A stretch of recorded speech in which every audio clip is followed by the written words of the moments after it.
Hello, everybody. Today is the 19th of August, 2013, and we are dealing with Cosmic Fire webinar commentaries, and we're in this section on the paths of higher evolution. We're working on a compilation which has most of the main material that Master DK wrote on this subject. We're in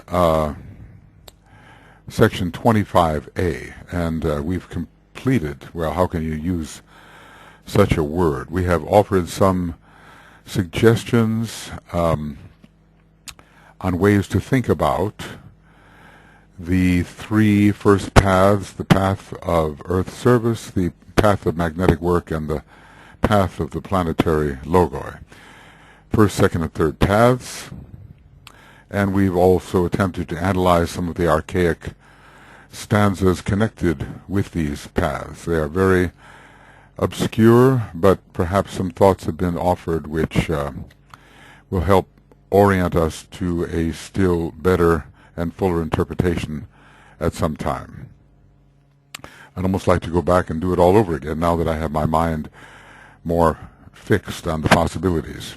Here we take up the fourth path, which is the path to Sirius, a very important one as far as our solar system and our Earth humanity is concerned. And he begins by saying that this is from Initiation Human and Solar. He begins by saying that very little may be communicated about this path. You know, presumably this is a question of permission. And the curiously close relation between it and the Pleiades can only be mentioned, further speculation being impossible. We may have discussed the ways in which the Buddhi and Manas principles are involved in both Sirius and the Pleiades. The soul ray of Sirius I presume to be the fifth, with the monadic ray being the sixth and second. So the soft line and hard line are there. When it comes to the Pleiades, there's a very strong third ray, maybe even its monadic ray. Maybe we live in that kind of system for the one about whom naught may be said. We have to further research is required there, but the cosmic Buddhi also comes from the Pleiades. It transmits it from Draco. But if the Pleiades are the very center of everything, and really the major expression of the one about whom naught may be said, and Draco is simply a constellation in a chakra in the one about whom naught may be said, we would wonder how the energy can come first from Draco. Maybe it is sent from the Pleiades first, then to Draco, and then return to the Pleiades. In any case, there is a strong second ray. The path to the Pleiades, I think, is the one path. Finally, all different traveling monads, traveling for their education along a certain line, resolve themselves into the Pleiades, I believe, as the center of the entire one about whom naught may be said. But I think the connection here, the Pleiades do have a strong connection with the solar angels via their Buddhic quality. And of course, the solar angelic training is given on Sirius. And this is suggested on page 844 of A Treatise on Cosmic Fire on that important tabulation. So the bulk of liberated humanity goes this way. What does it mean to be liberated? To be liberated means to have taken the fourth initiation, but now, until one is a Chohan, one cannot travel these paths. That is one of the changes which has been made, that the paths are no longer available at the fifth initiation but have been deferred to the sixth. Always the standard seems to be rising. Well, it will require much pondering to see what is meant by the curiously close relation to the fourth path, of the fourth path, to the Pleiades. Sirius is in time and space 8 light years away, and the Pleiades much farther, over 400 light years away.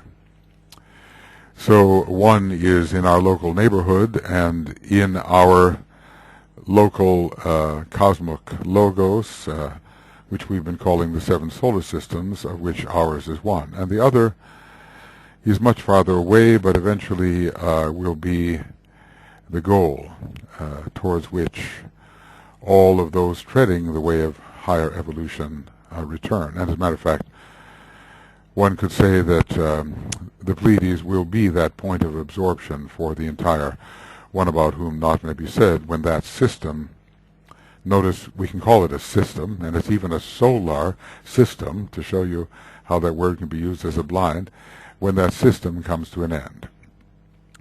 The bulk of liberated humanity goes this way, and what can we say here? Is this 80% or 85%? It's non-monastic humanity, and maybe Earth humanity, which do not have as strong a monastic emphasis as the humanity that was introduced into our chain from the moon chain. We don't know the figures. I mean, that's a very general term, but we can understand that the majority of human beings are going to travel towards the sunshine of that major sun, as it's called, and there undergo, well, who knows what kind of training. One of the types of training will be training for solar angelhood. So the bulk of liberated humanity goes this way until we've taken the fourth initiation and moved beyond it and are a true master and even a Chohan. We are not leaving this planet and solar system. And this prospect holds out glorious possibilities. And when we use a word like glorious, we kind of mean, an effulgence of light and power. The 7 stars of the Pleiades are the goal for the 7 types. And this is hinted at in the book of Job in the words, "Canst thou bind the sweet influence of the Pleiades?" There is a connection. Speaking of sweet, we know there is this connection between Pleiades, Cancer, and Venus, the planet of attractive sweetness, and also, of course, the cosmic Buddhic aspect is there.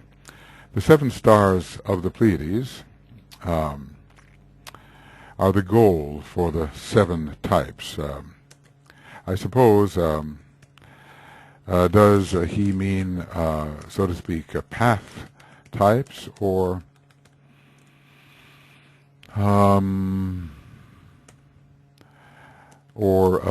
ray types? In any case, the Pleiades are the hub of the wheel.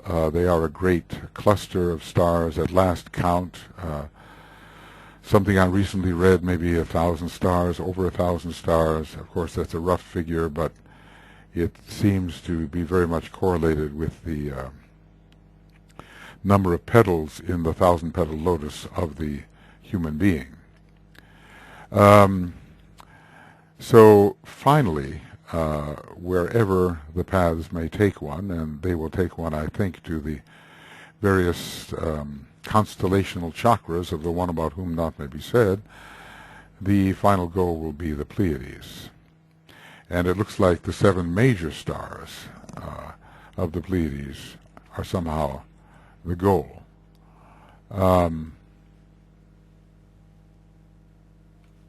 Okay, here we are.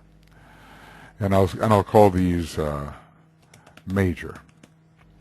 7 stars major with the Pleiades. There's also Atlas and Pleione, and now there are 9 paths, and so we have to wonder whether those parental stars are involved in the 9 paths.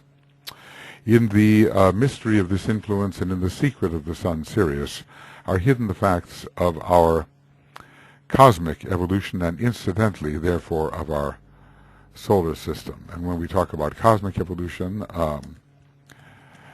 we are talking about the evolution of the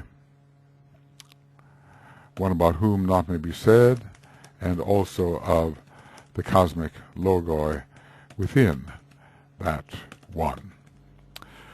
And we, incidentally, of our solar system, a one-sun system, is within a cosmic logos, and the cosmic logos is a constellation within the one about whom naught may be said.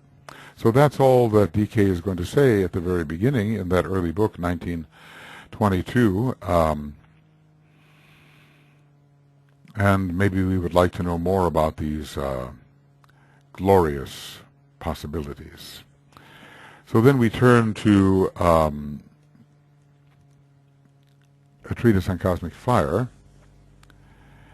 And this path is, of all the paths, the most veiled in the clouds of mystery. It's almost like, it's analogous to the idea that it seems easier to find out more about the solar logos than it is about the planetary logos.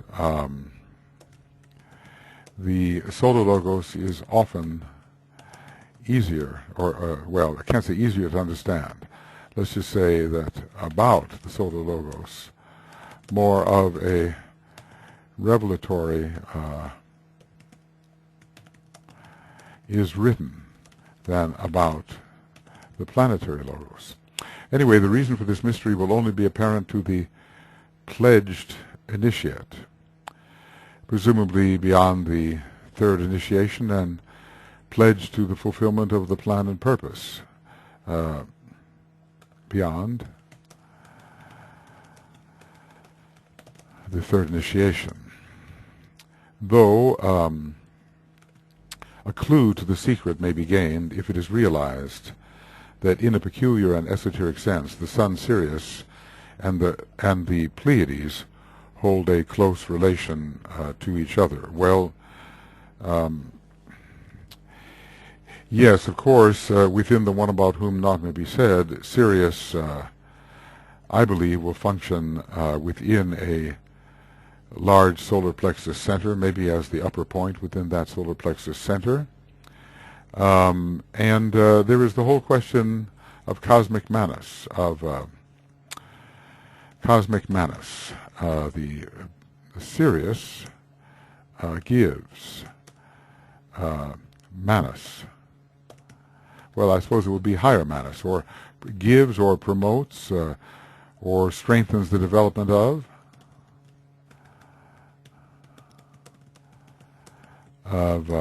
manus for the solar logos, and the Pleiades something similar for the heavenly men. Of course, the Pleiades is a much greater source, and we realize when we compare the luminosity, the radiance, the strength of the stars in the Pleiades, they are much greater than that of Sirius.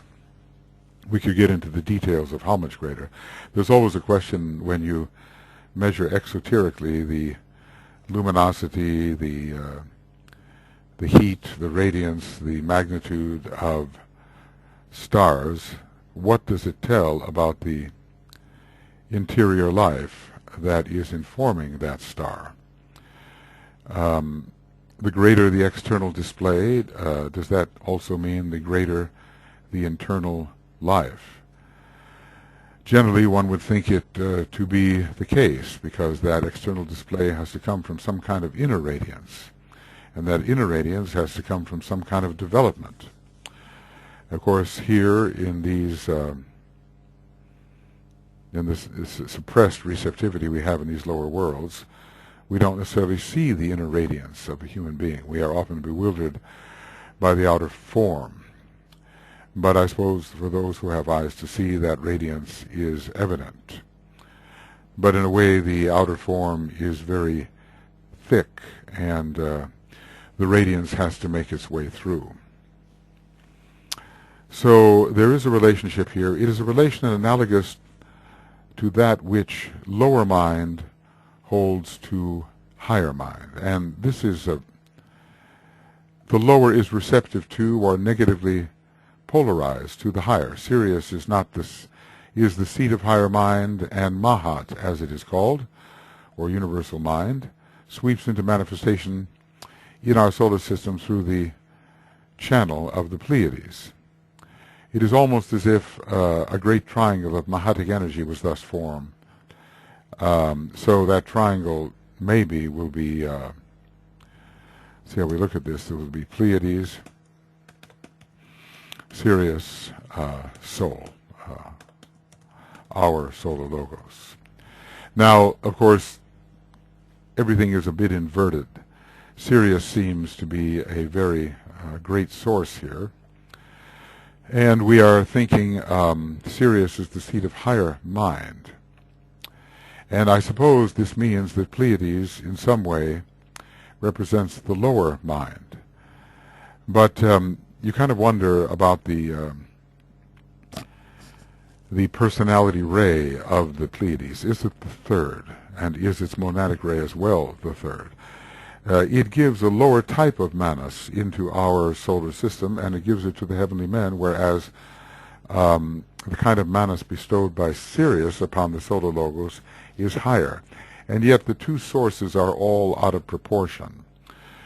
The Pleiades, in an absolute sense, is a much higher source than Sirius. But nevertheless, for our solar system, Sirius is the seat of higher mind, and Mahat, as it is called. Higher mind and Mahat sweeps into manifestation in our solar system through the channel of the Pleiades. Well, Mahat is a more concrete aspect of cosmic mind. Maybe we should... cosmic mind. And Sirius is responsible in relation to our solar system for the bestowal of higher mind. And in this case, not Mahat. So this is an important sentence. Sirius is the seat of higher mind, and Mahat, as it is called, or universal mind, sweeps into manifestation in our solar system through the channel of the Pleiades. So in a way, universal mind sounds like a very great thing. It sounds higher in a way than higher mind. But this is a relation here analogous between the lower mind to that which the lower mind holds to the higher mind. And then he basically tells us that Sirius is higher mind, so the only conclusion is that the Pleiades represent lower mind, and yet they also represent universal mind. So the Pleiades, so it seems, represent lower mind, but also, perhaps, universal mind. And let's say that, well, maybe we should not say that Mahat is a more concrete aspect of cosmic mind. It is the type of mind with which the Dark Lodge concerns itself, and the initiates rising in its ranks are initiates of pure Mahat, and they are not tempered by the energy of love. So Sirius, Sirius seems to, or let's say that the Pleiades seem to bestow a double type of mind. both lower mind, as it is called here, see, the lower mind, and also Mahat, or universal mind, both lower mind and also Mahat, or universal mind. There is reason to believe, if we, let's say, were to turn to this particular chart, and it would be here, and it would be here, and it would be chart, I think chart number 5. Chart number 5. This little triangle, I think, actually represents the Pleiades. It's the third in order, as we usually progress around chains. These chains are, it's as if ones about whom naught may be said are like cosmic chains to the sub-parabrahmanic logos. And the way Keith Bailey colored this, it's green, and it would seem to represent a very high type of third-ray energy for the Pleiades, not exclusively their personality energy. They are in the third place, I think. And, well, you know, the reason that I don't look at this third triangle as solely the origin of the 7 rishis of the Great Bear is that also a solar logos, or any solar logos, is coming from that triangle as well. So more than one type of aggregation of sources comes from that triangle. Anyway, I am experimenting with the hypothesis that this triangle represents the Pleiades and represents a very high third-ray source, a source high enough to be called universal mind. But we have to be careful about the term Mahat because, as I say, a pure Mahat seems to be the line along which the Black Lodge members are ascending on their own courses, whatever that may be, on their own tracks. Certainly not to Sirius, because the Cosmic Christ is expressing, or our local Cosmic Christ is expressing through Sirius particularly. So this whole connection between the Pleiades and Sirius is one having to do with mind. And I'll just make that as a general statement. Okay.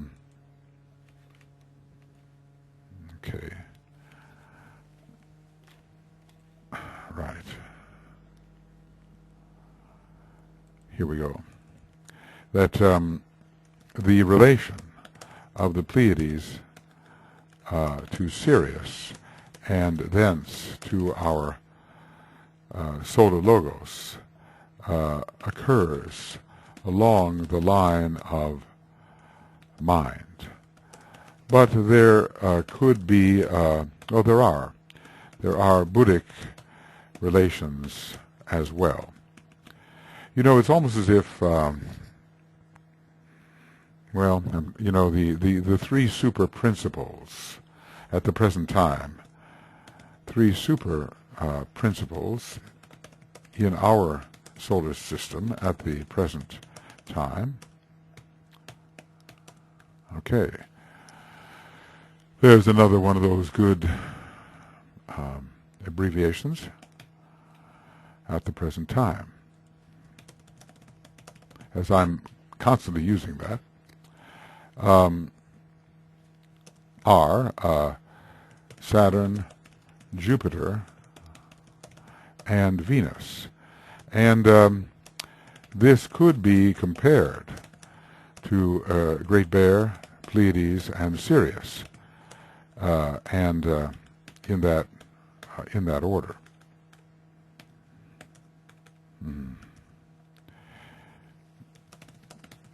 because Sirius and Venus have many analogies between them. The Great Bear and Saturn, we know that the Great Bear transmits through Saturn, through Leo, and thence to Saturn, and thence to Shambhala. As for the Pleiades and Jupiter, it's a little bit more obscure. Now, also, but we could say that, of course, Jupiter is exalted in the sign Cancer, which is the lunar sign, and so Jupiter is deeply connected with the form in its lower expression, and so are the Pleiades. Also, the three synthesizing planets are Uranus, Neptune, and Saturn. And again, there is a strong connection between these planets and Great Bear, Pleiades, and Sirius. So Neptune, of course, would represent the cosmic booty of the Pleiades, and Uranus the cosmic will, and Saturn would connect with the Manas, being such a third-ray planet, would connect with the Manas, which position Sirius upholds with respect to our solar system. That's one of the positions it does uphold. You can see the connection here with the great lords of karma, who have to be extremely monastically astute. And Sirius as the home of the law of karma, the intermediate law of karma, and Sirius being a great karmic lord to our solar logos.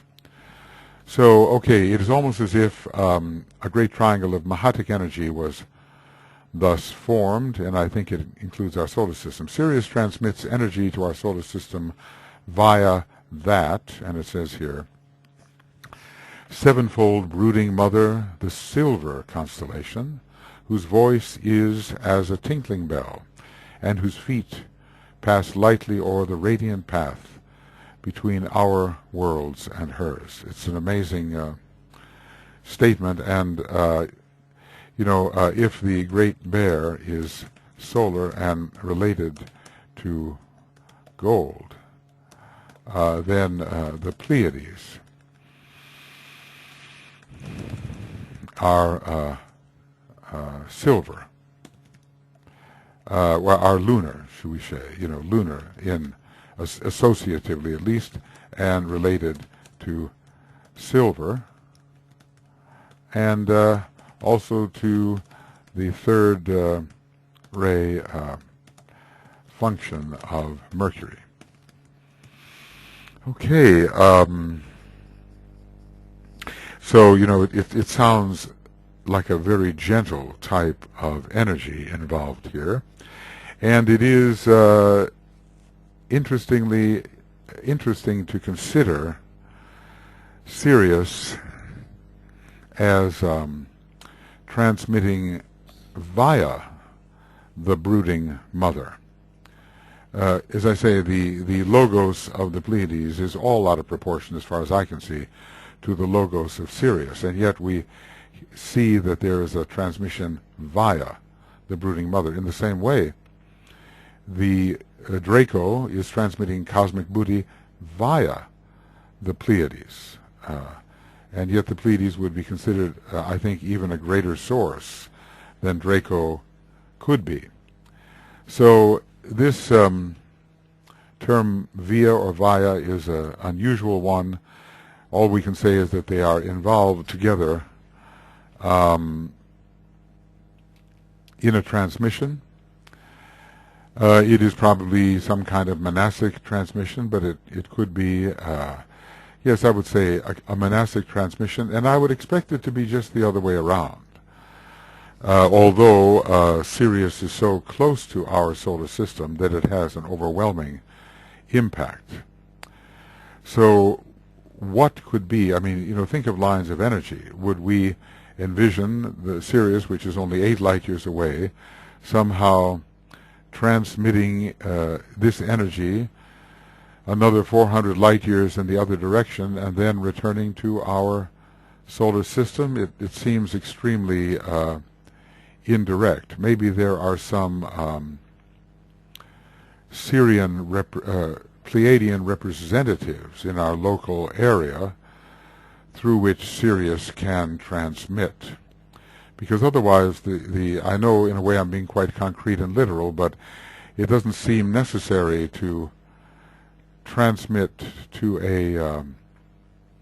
a greater source, for a lesser source to transmit to a greater source, which is very far away from the ultimate source, or the ultimate object of the transmission, which is our solar system.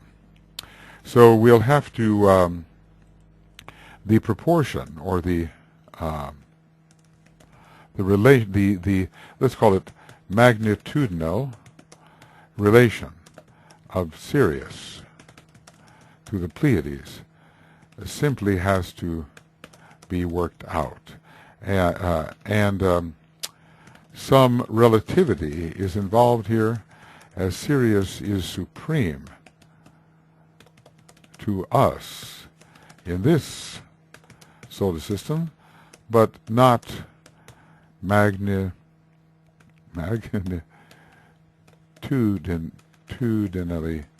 supreme. That's the trouble with these big words, you know, magnitudinally.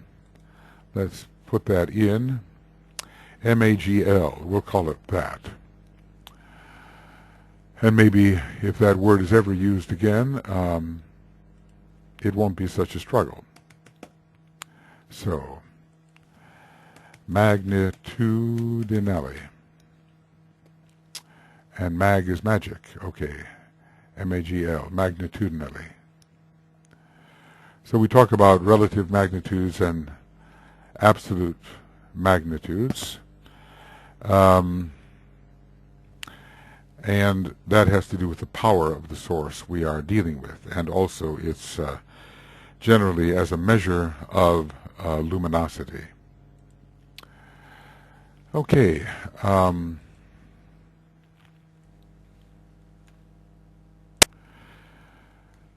There is considerable blinding going on concerning these cosmic relations. And I've often talked about the tail wagging the dog, you know. It's as if lesser sources are greater and greater sources are lesser, probably because of the relativity of perceived impact. The perceived impact of Sirius in our solar system is extraordinary. The Pleiades, a much greater source around which our solar system revolves, we are told, even if it's not literally true, and it may be, just because we are told it in occultism shows how great the Pleiades are. And Sirius, presumably as part of the 7 solar systems, of which ours is one, being so close to our solar logos, or to our solar system, is, I think, revolving around the Pleiades along with our sun, our system, and maybe other systems, the 7 solar systems, perhaps. And if that's the case, then we know who's the boss. You know, the Sirius, for all its splendor in relation to our solar system, is a dwarf star with, you know, anywhere from 25 to 33 luminosities of the sun, which makes it, of course, tremendous with respect to the sun. But the Pleiades have a much higher luminosity, and after all, they are the center of the circle, aren't they? So suppose we were to go here to Alcyone.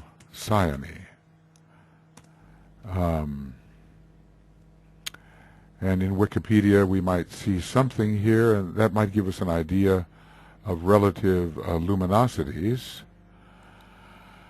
The apparent magnitude, 2.8, variable type, proper motion, parallax, distance, absolute magnitude, minus 2.39. Luminosity, 2,400. There it is.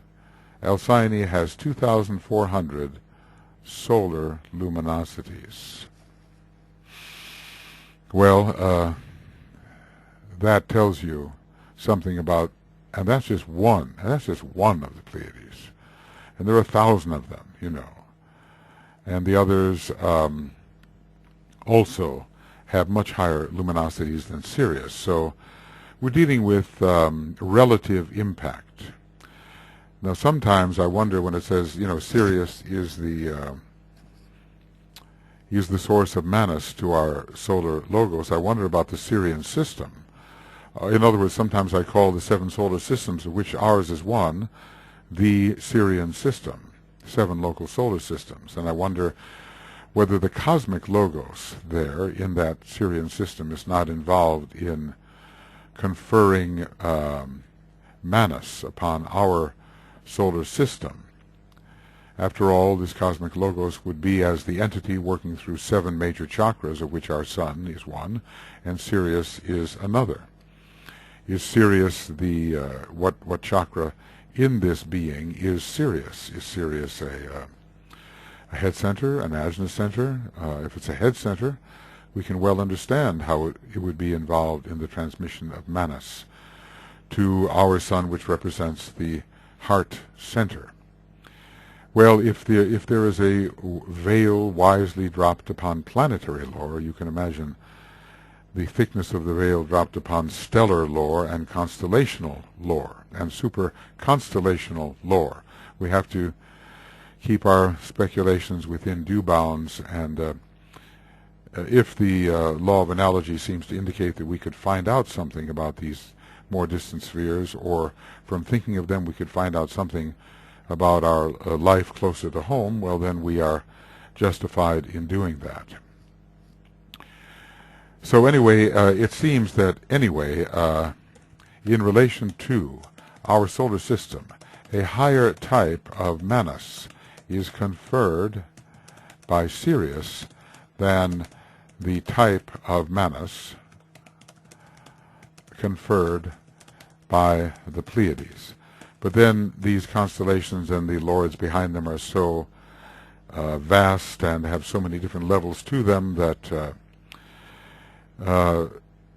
this lower type of conferral of Manus to the heavenly men, does not tell us anything really about the relative power of the 2 logoi who are behind, one of them a solar logos behind the star Sirius, and the other and even if it's the Sirian system, it's simply a cosmic logos, and if it's Pleiades as a whole, it's a super constellational logos, 2 levels higher than a solar logos. I'm trying to, get the magnitudes of power here, so we understand what the hierarchy really is in an absolute sense, the cosmic hierarchy in an absolute sense, and the cosmic hierarchy in a relative sense. So we are approaching the understanding of strength in 2 ways: absolute magnitude and relative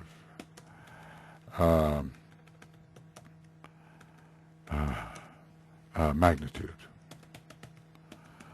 Within the solar system, there is an interesting correspondence to this cosmic interplay in the relation between the Venus scheme and our Earth scheme, and the Venus chain in our scheme. So what is the analogy?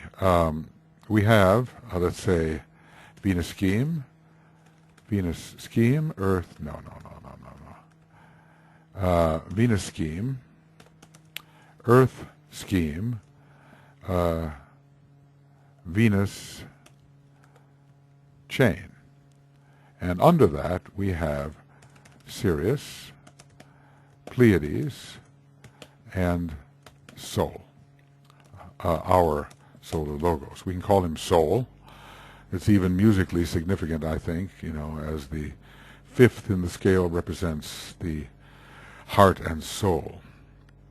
So the Venus scheme is to Sirius as the Earth, it's the other way. Sirius is the Venus scheme, as Pleiades is the Earth scheme, as Sol is to the Venus chain, and there's a relative proportion there. We do know that that the Earth is very closely related to the Pleiades, perhaps through that particular Pleiad we call Merope, who may be, in terms of the energy it shares with our solar system, a third-ray Pleiad. You know, when you're talking about the rays of a star and you say it's one ray, it can never just be one ray. No entity has only one ray. Although, you know, when you begin to look at our solar logos, with its second-ray personality, second-ray soul, and maybe fourth-ray monad, that fourth-ray monad is a subsidiary type of monadic ray, and maybe the major monadic ray is the second, in which case, from the point of the three periodical vehicles, our solar logos would be a 2, 2, and 2. So the Pleiades, Venus is obviously a higher being than our Earth logos.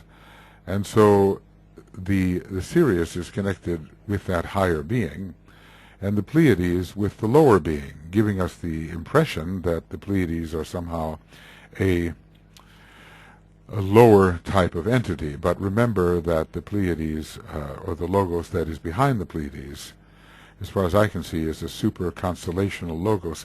Maybe maybe a super constellational logos is really a cluster logos. We'd have to speak to my friend Peter Kabaska here, who studies the astronomy of these things quite closely and knows more about the local clusters. But clusters are unifications of stars, a great many in a small space, and presumably the logos behind them is quite powerful when compared to the logos behind smaller constellations. And then, of course, the one about whom naught may be said has to work through constellations as chakras. Page 293 of Cosmic Fire, we're told the unknown works through constellations as if they were chakras. So that seems to be the one about whom naught may be said level. Curiously enough, it will be through a contemplation of the human antaskarana, or the path which links higher and lower mind, which is constructed by the thinker during the process of evolution, that light on this abstruse matter will come. And, you know, he seems to be saying that the Venus scheme is as the monastic permanent atom in our solar system, and the Earth scheme is as the mental unit, impermanent, and worked up from below, and closely relating instinct to mentality.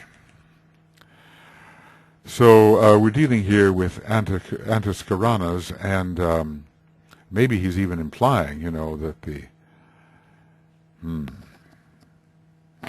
in some larger system that Sirius is like the monastic permanent atom, and the Pleiades like the mental unit.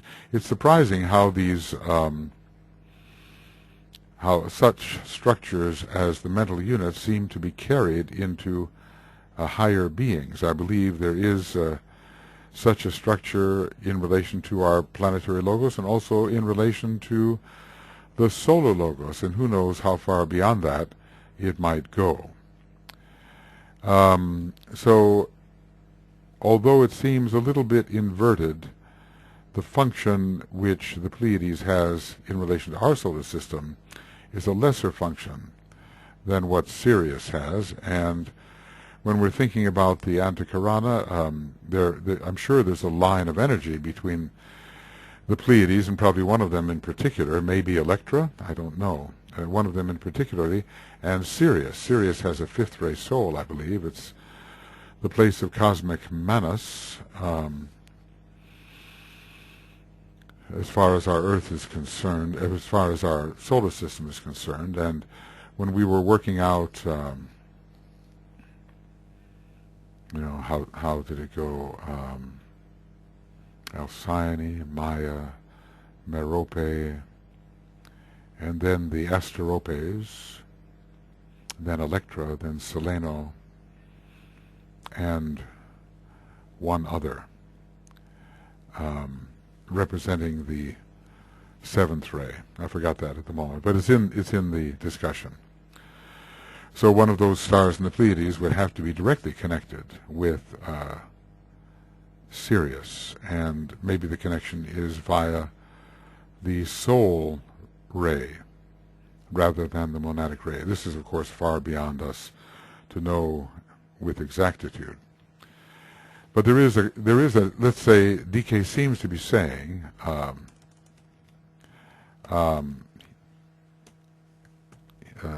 he seems to be saying that there is an antichironic relationship between Pleiades and Sirius, with Pleiades occupying,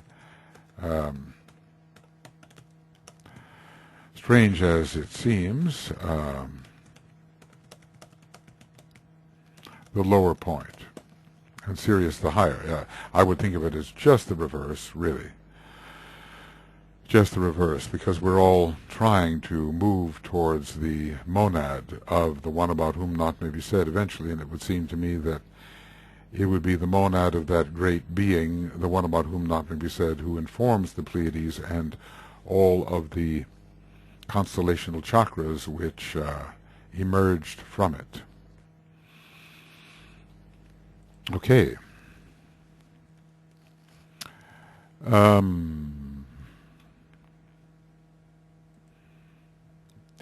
There is, in connection with our planetary logos, just such an antiskirana, and as he builds and constructs it, it forms part of the fourth path, and permits the passage of the bulk of humanity to this distant objective, and this without obstruction. So this is interesting. Our planetary logos has built an antichirana to Sirius, and it is unobstructed. How interesting.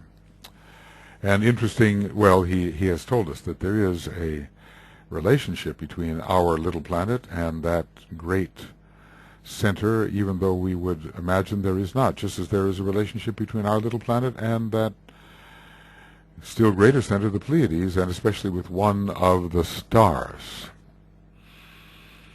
So there has been an invocation, there has been a projection, there is a sustained relationship, and somehow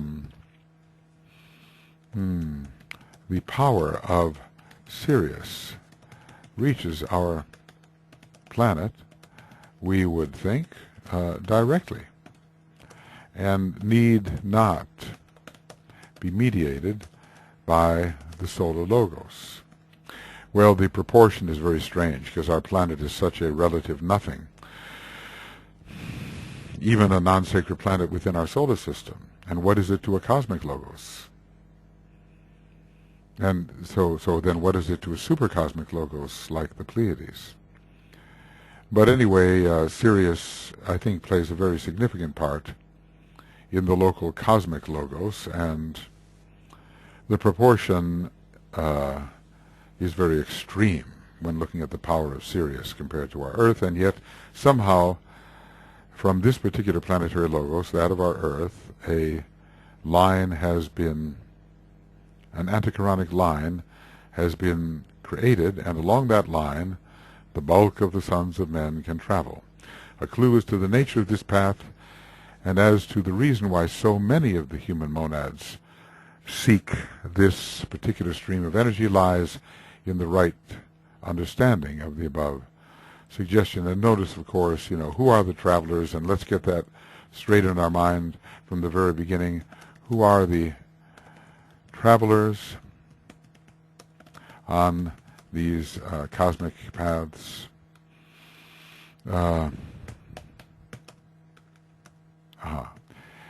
I'll do that again, if I may. cosmic paths, cosmic paths. And they are monads. That's what they are. We, as the monad, in search of our destiny within one larger context after another, are the travelers on these cosmic paths. The initiates who tread this way are primarily those of the fourth and sixth order. Now, let's see what order can mean. Does order mean monadic ray? I mean, that's one of the things that it can mean, because our sun is the sun of the fourth order, and its monadic ray is hypothesized, I think first that I'm aware of by Stephen Pugh, as a fourth ray monad. And perhaps we can look at Betelgeuse, which is the star of the second order, as possessing the second ray monad. I think those are the only orders of stars that he has given us, so that in a way these orders may correlate to rays. They also correlate to planes. So we suggest the orders may correlate to rays and to planes as well, and to polarization upon planes. It depends on what reference one reads. The different references give different aspects. So the fourth and sixth order, we're going to see something here about the Master Serapis, and he calls him the Egyptian Master, but maybe it's Serapis. All right. The Brotherhood of Luxor, I was, people have been searching for the name of the Master P, and a suggestion on this emerged in California from Jane Seligson, who suggested that the Master P was Polydorus Isuranius, a member of the Brotherhood of Luxor and on the fourth ray. That brotherhood seems to be on the fourth ray, and there was a Tutuit Bey, just like Serapis Bey, there, and a certain Robert Ward, all apparently on the fourth ray as masters. And maybe that tells us something about Egypt and Masonry. The Masonic Masonic rays are very much rays 1, 4, and 7. And when we look at Egypt as a very occult school for the future, having a very occult school, and being in a way the one of the recent homes of the patterns which have evolved into modern Masonry, we can see, I think, the importance of the first ray, a first ray school in Egypt, and the fourth ray as well, being such a Masonic ray, having to do with the link between spirit and matter in a sense. As earlier pointed out, this is the path that the Lords of Compassion most frequently follow, and at this time the Egyptian Master and the Master Jesus are preparing themselves to tread it. We say presently, they are on the path of earth service, so it seems. Jesus is a Chohan. I believe we can say that. Maybe if we look up his name in the same breath as the word Chohan, we'll find something, huh? And here it is in Rays and Initiation, this ray on which the Chohan Jesus may be found. But I'm not aware that there is anything that indicates that the Master Serapis is the Chohan, but it just stands to reason as the head of the fourth ray ashram, which requires Chohanship, that he would be such.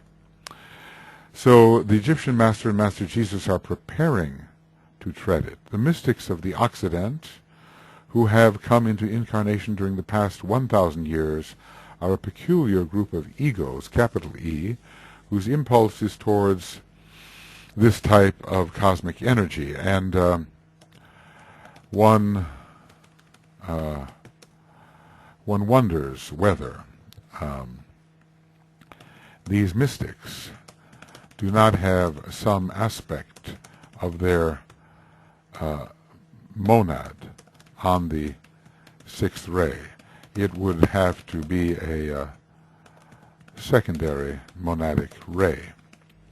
Anyway, because if you think about it, well, anyway, the Master Jesus will have a sixth ray monad in order to help make him the Chohan there.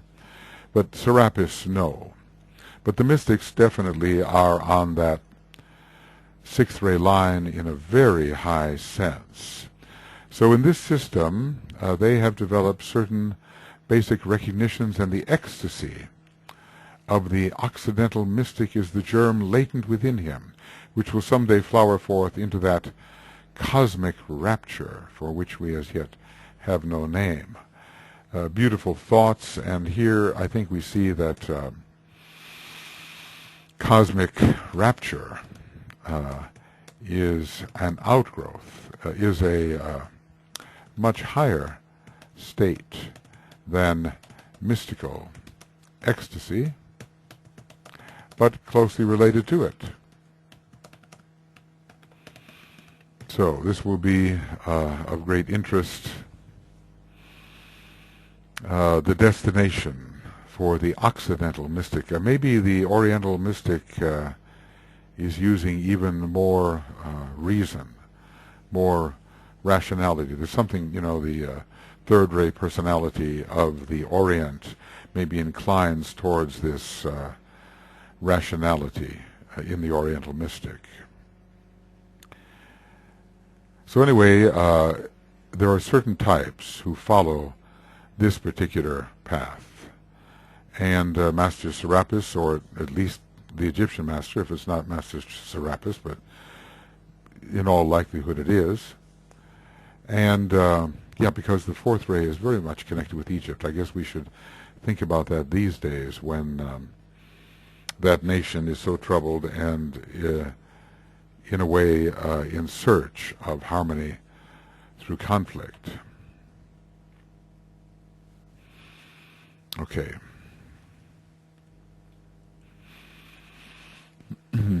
Cosmic rapture and rhythmic bliss are the attributes of the fourth path. And we do remember, we could say the second and the fourth path may have some relation. The path of magnetic work and the path to Sirius may have some relation. The factor of rhythm is important to both. As we've been talking about, the detection of frequency of the different states of substance energy is so important to the master on the second path, because he must manipulate those levels electrically.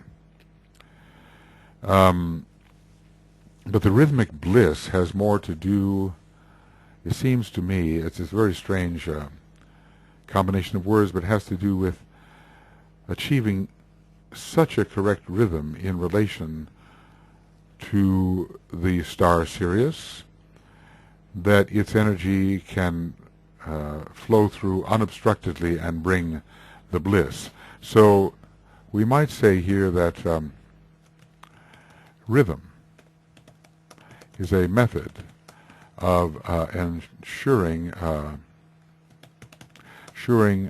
entrainment with a source from which the energy of bliss flows. In this case, the logos of Sirius. Kind of interesting that there is here a indication of the sixth ray and the seventh, because wherever we mention rhythm, we require the seventh ray. So there's something about this life lived in perfect rhythm which brings bliss from a practical point of view. Life lived according perfectly and in spiritual rhythm brings ecstasy and bliss. And, downflow, unobstructed downflow from the sources of the high energies which produce bliss. It is a form of identification which is divorced from consciousness altogether. Identification, what can we call it? IDN, a merging of identities, a merging of identities. And so we're not talking about subject-object relations here. We're talking about the ways of moving forward or moving onward into life. Well, let's say, trying to stick closer to the time, that this is the end of Cosmic Fire Webinar Commentary 25A,